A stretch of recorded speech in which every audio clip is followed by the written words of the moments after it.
STEM event with a giant in technology.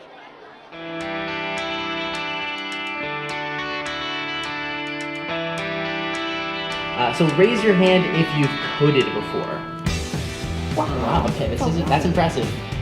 We have a Google Roadshow happening right here in Oldsmar. What is that? The Google Roadshow is where Google, and it's the only second time in Florida it's ever happened, comes to your campus and teaches our whole 4th and 5th grade how to do computer coding and how cool computer science is in the workforce.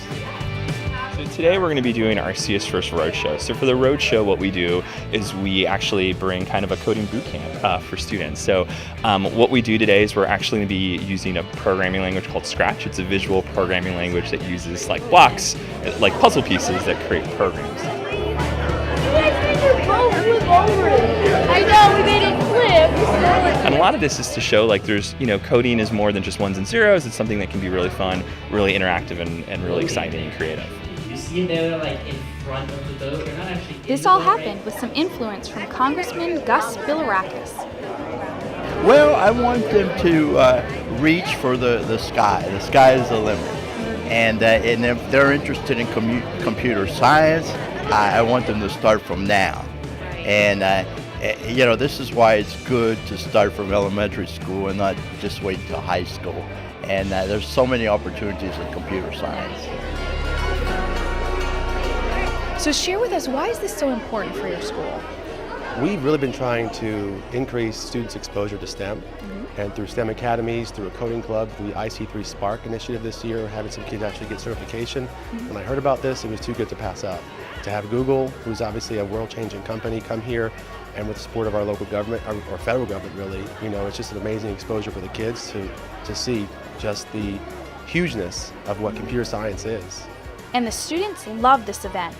Tell me what you're working on. It looks pretty interesting. Okay, we are working on, it's called the Adventure on High Seas. Me and my partner Katie, so far we've had 2 animals and a character named Abby. You're a STEM Academy student. Tell me some things that connect to what you're doing now. Well, one thing is that doing things without touching them, actually making things run without giving it its own power, and we do both use computers in STEM.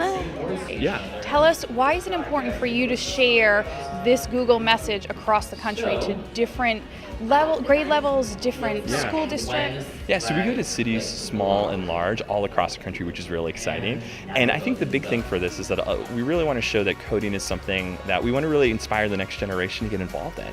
And I think if you think about the careers of tomorrow and careers that may not even exist, a lot of the skills are kind of being built here with kind of coding and a lot of this kind of work here. So it's fantastic that you guys have these STEM academies to really kind of get kids excited about it and really kind of show this is, there's a lot of different career paths they can do. So what we'll actually talk about today is we'll show that the fashion industry uses coding.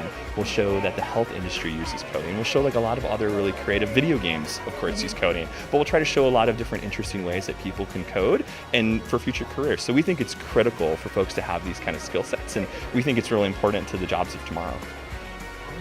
Don't forget, you'll be able to see so much more of what our STEM students are doing at the 5th Annual STEM Expo at the University of South Florida St. Petersburg campus on April 28th.